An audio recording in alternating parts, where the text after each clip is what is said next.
It's a bird, it's a plane, it's a sun, it's the moon. Nope, it's just Nicky Cards with his 7th YouTube video. Guys, today we're going to talk a lot about Silver Tempest. My main topic for today that I want to discuss is some of these Sun and Moon boxes and the prices of them, and why Sword and Shield is kind of better. So listen, I'm not hating on Sun and Moon. I think Sun and Moon is awesome. All right, it's fun to open. There's good hits. It's rare. There's not a lot of it. But guys, the arts in some of these Sword and Shield sets gap Sun and Moon.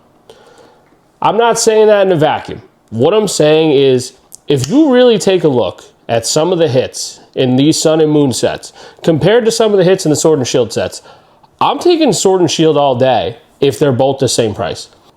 If I had the option between a certain Sun and Moon box, say Lost Thunder and Silver Tempest, and they were both $0, and I knew nothing about the market, just strictly based on arts and what you can pull, tell me you're not going Silver Tempest every time.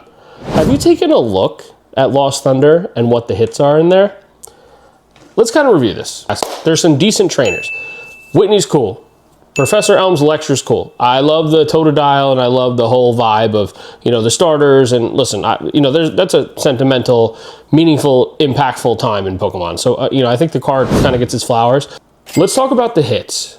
My main comparison here is Lost Thunder and Silver Tempest, and why I think Silver Tempest is going to do fantastic long-term if Lost Thunder can do what it's doing right now. Let's take a look at Lost Thunder. Lost Thunder is sitting just around $1,500, $1,600 a box. To me, that is strictly based on availability. If you look at the hits in Lost Thunder compared to Silver Tempest smokes Lost Thunder. I'm not just using these two sets as a comparison because it's like Lugia to Lugia, but if you look at Lost Thunder and the time that it came out, it was towards the end of Sun and Moon. So the way that you sort of see it is Silver Tempest was the last one of Sword and Shield.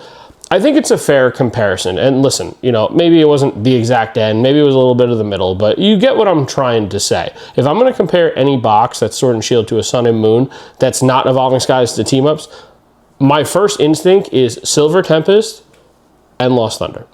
So let's talk about some of the hits. Okay, there are 10 GXs in Lost Thunder. They're mainly just color patterns. Like the Mimikyu's cool. I love this pink background. I just made a video about why we don't do like full pink cards. If this was full pink, I think I would actually like it more, but the pink background still has a good vibe with that Mimikyu keeping his, form, if you will. Listen, I think Tyranitar GX it's an attractive card. That's a great Pokemon. Tyranitar's sick. But I just don't really understand the vibe of Lost Thunder and the set of it. Genesect, Sigalith, I don't know what the heck it is. I've never been able to say it. But some of these Pokemon, like, where do they fit? What makes this set so attractive? Like, what do we love about it? But it looks like they try to go for this, like, colorful background based on a plain color. To me, like, these GX hits, they don't really do it for me. Like, the real hit in Lost Thunder are the rainbows. Guys, I don't know about you, but rainbows, they have an appeal to the right person. I've never opened a pack, gotten a rainbow, and lost my mind. I don't know about you, but I never have.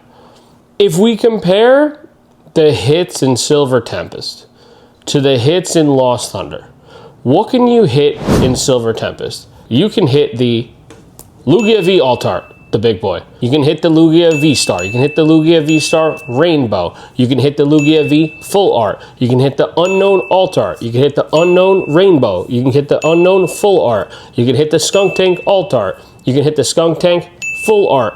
You can hit the Regidrago Altart. You can hit the Regidrago Rainbow. You can hit the Regidrago Full Art. And I haven't even gone through the trainer gallery of Silver Tempest. Blaziken VMAX. You can hit Rayquaza VMAX from the trainer gallery.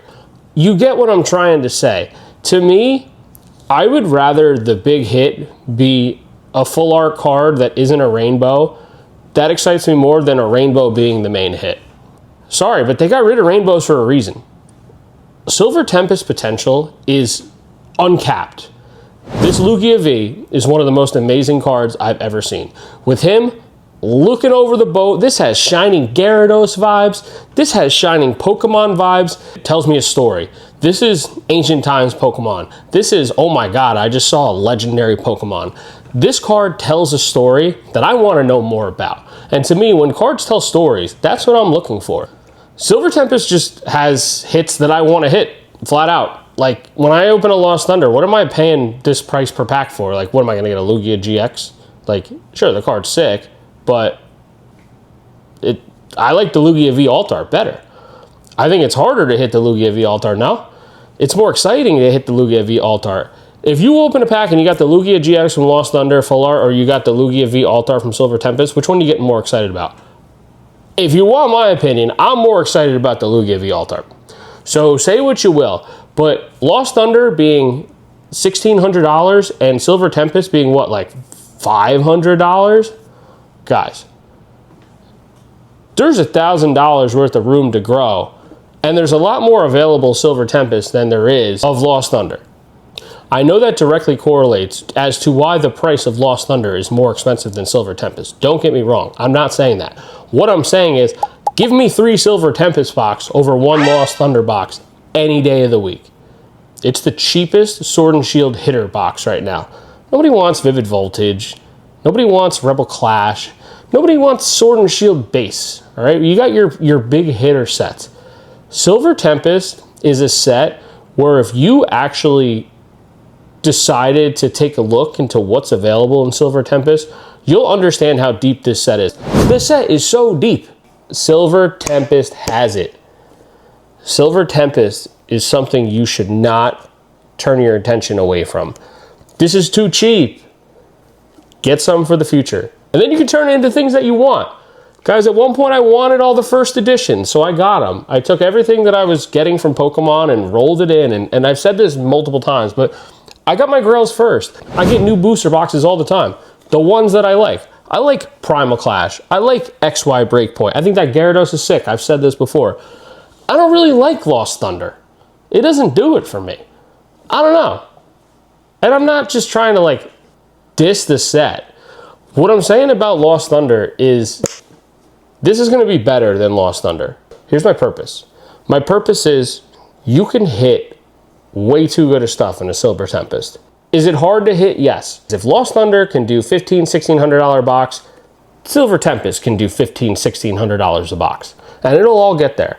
Sword and Shield gaps some of these Sun and Moon sets. Silver Tempest gaps Lost Thunder. This is your last opportunity to buy Sword and Shield and have it for the future. Do yourself a favor. Don't overlook sets like this just because you want other things. Diversify. Get yourself a little bit of everything. This is one of my favorite sets. All right, guys, I know that was a little rant about Silver Tempest compared to Lost Thunder, but my purpose is, I like to talk about cards, right? I like to talk about boxes. I like to talk about the future. I did a lot of good things getting Sword and Shield at the right time, and I'm going to continue to get more Sword and Shield because I still think that it's too cheap. Don't look past it because it's gone up in price. That even ties into some of the Scarlet Violet sets. If you believe in some of the Scarlet Violet sets that are out right now, they're cheap. Surging Sparks is like $230 a box, $140 a box. Take these strategies that I'm discussing with Sword and Shield and how I still want to buy them, even when they 5x in price, and translate it into thinking, what Scarlet Violet sets are like Sword and Shield. You always want to compare between eras, because the past eras set the groundwork and lay the foundation and give you a good example of what can a set in the modern day do. Time in the market is more important than timing the market, but predicting the market is a special skill. To be able to have long-term sustainable success and stay in the hobby, people stay in the hobby for what, 3 years max on average? That's because they do something crazy, or they dive in too deep, or they don't have a passion for the hobby. Have a passion for knowing your stuff in Pokemon. I know that Lugia is a good Pokemon. Silver Tempest is a no-brainer to me. I know Charizard's a good Pokemon. Brilliant Stars is a no-brainer to me. I know Gengar is a good Pokemon. Fusion Strike is a no-brainer to me. I know Umbreon is a good Pokemon, and Rayquaza. Evolving Skies is a no-brainer to me. Take those same concepts, use them with Scarlet and Violet, use them with Mega Evolution. You know, we're in the midst of Mega Evolutions right now. I just ranted about Phantasmal Flames in my last video for like 10 minutes about why I think that has a great future too. I just want to have a discussion with you guys about my opinion on what I think the future is going to do, because I love holding boxes and turning it into things that I want. That's what this channel is about. Being smart, learning the market, making the right connections, not listening to too many people, kind of taking a little bit from everybody and forming your own opinion. Like, even me right now, you don't have to listen to everything that I'm saying. Maybe you think Lost Thunder is great. Maybe you ripped a ton of Lost Thunder and you think Silver Tempest sucks because you didn't hit anything because it was really hard to hit. That's fine. I personally hit Lugia V Altar on pre-release weekend, so the set has a nostalgia to me.